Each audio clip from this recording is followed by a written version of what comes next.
Inter conversion of state, आप लोगों को इंटर कन्वर्जन ऑफ स्टेट के बारे में बता रहे थे कि जैसे अभी हमने बताया था सॉलिड लिक्विड गैस, इनकी प्रॉपर्टी, सॉलिड लिक्विड गैस की प्रॉपर्टी हो चुकी है।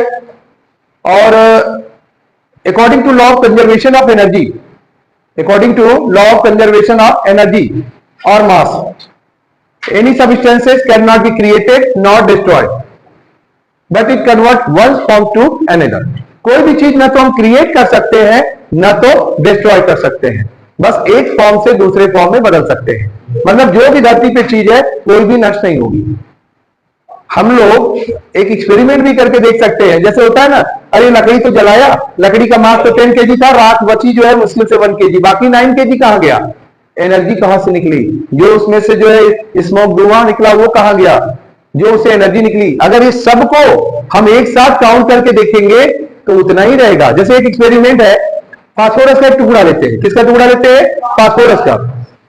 और एक जार लेते हैं, जार में थोड़ा सा बालू हो, सैंड, और उसको हीट कर दें और ऊपर से पूरी तरह से पैक हो। पहले उसका वेट कर लो। मान लो जार है 1 kg का, उसके अंदर बालू भी 1 kg है, एक फास्फोरस का टुकड़ा 100 ग्राम का है, तो टोटल वेट कितना हो गया? 2.1 हो गया ना।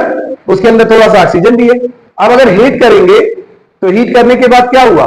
फास्फोरस ऑक्सीजन के साथ रिएक्ट करके क्या बनाएगा? Phosphorus pentoxide gas. पूरा जार वो जो है पीले रंग का दिखाई देगा। अंदर अब वो जो फास्फोरस का टुकड़ा था वो कन्वर्ट हो गया। किसमें कन्वर्ट हो गया? गैस के फॉर्म में। तो ये कन्वर्जन हुआ। फिर वेट करते हैं, वेट करेंगे क्या हुआ बेटा? जब पढ़ा रहे हैं तो पढ़ाई में ध्यान दो। फिर क्या होगा? जब कन्वर्जन होगा तो स्टेट हम लोग चेंज देखेंगे, स्टेट चेंज हो गया। सॉलिड से किसमें हो गया? लिक्विड में। लेकिन वेट जब देखेंगे उसका तो वेट क्या होगा? बराबर। वेट क्या होगा? बराबर 2.1 kg। क्यों ऐसा क्यों हुआ?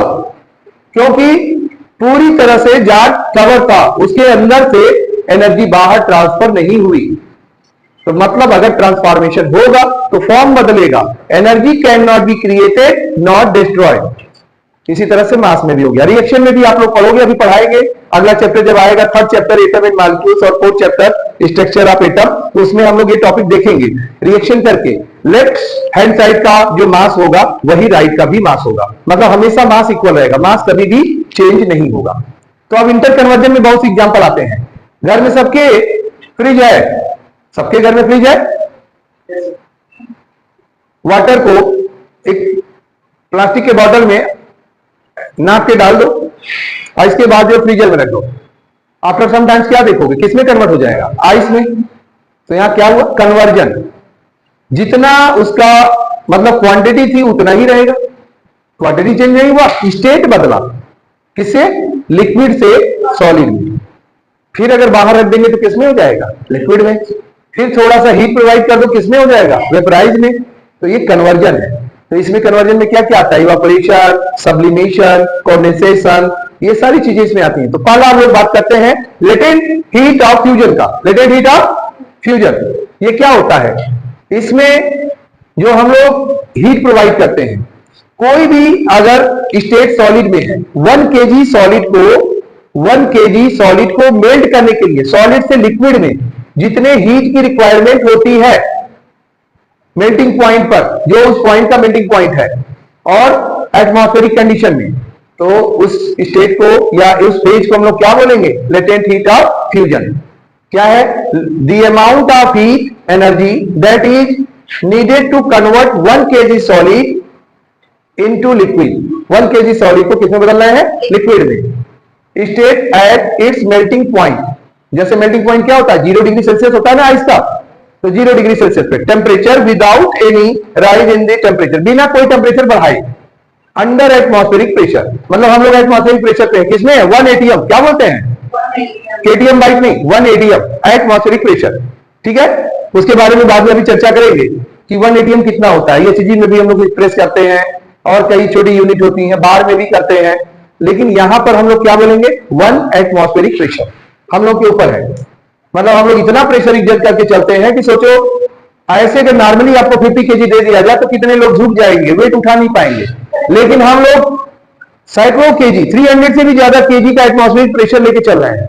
लेकिन वो एक ऐसा साइंटिफिक रीजन है, जितना प्रेशर हमारी बॉडी एग्जर्ट कर रही है उतना मिल रहा है। तो ये सारी चीजें हैं जो बैलेंस किया हुआ है।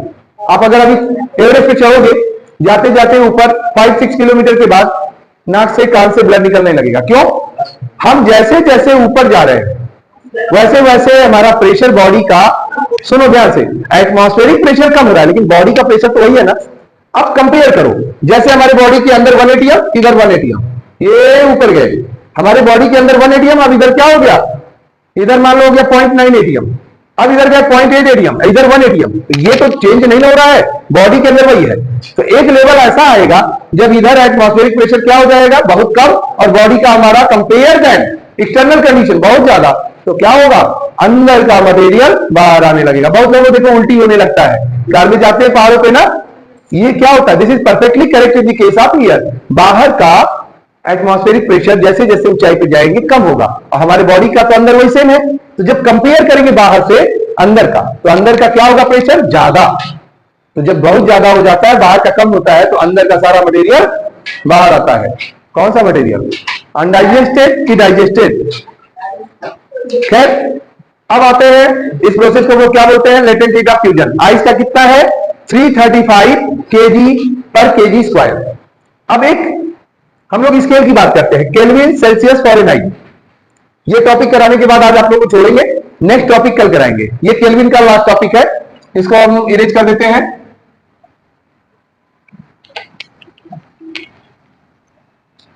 देखो यहां पर सबसे पहले बात करते हैं, अगर केल्विन टू सेल्सियस करते हैं, केल्विन टू सेल्सियस, तो मान लो जैसे यहां दे दिया 300 केल्विन, तो सेल्सियस में चेंज करने के लिए क्या करेंगे, 273 माइनस करेंगे। क्या करेंगे, हाँ 273 माइनस करेंगे।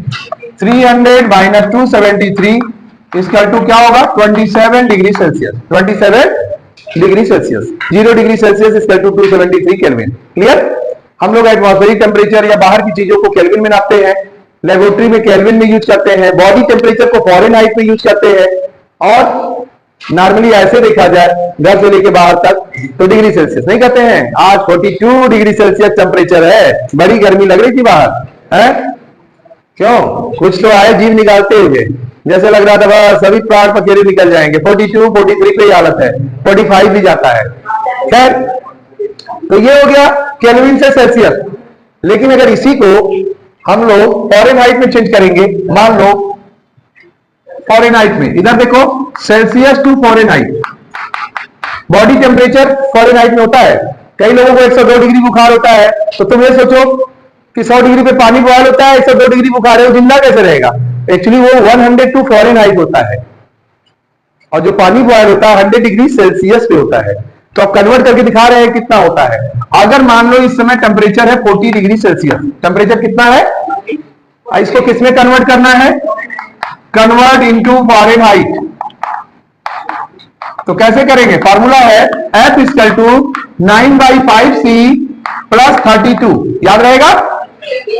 तो यह क्या है, यहां पर फ़ारेनहाइट निकालना है, 9/5C की जगह क्या यूज करेंगे, 40 और प्लस 32, 5 8 जा 40, after multiplication we get 72, 8 time जा 72 और प्लस 32, 2 2 4 एंड 3 7 10, 104। देखिए 104 फ़ारेनहाइट आ गया ना। इसी तरह से अगर हमको फ़ारेनहाइट से किसमें करना है, इसी में भी कर सकते हो या अलग से भी उसको फार्मूला दे सकता हूं, बनेगा इसी फार्मूले से। ठीक है, ये आप कर लीजिए। तो आज आपका ये कन्वर्जन हो गया है। कल हम लोग करेंगे sublimation, condensation, evaporation and factor of evaporation. जो फैक्टर, कौन कौन से फैक्टर हैं जो इवापोरेशन पे इफेक्ट डालते हैं। ठीक है, तो कल तक के लिए गुड डे, ओके।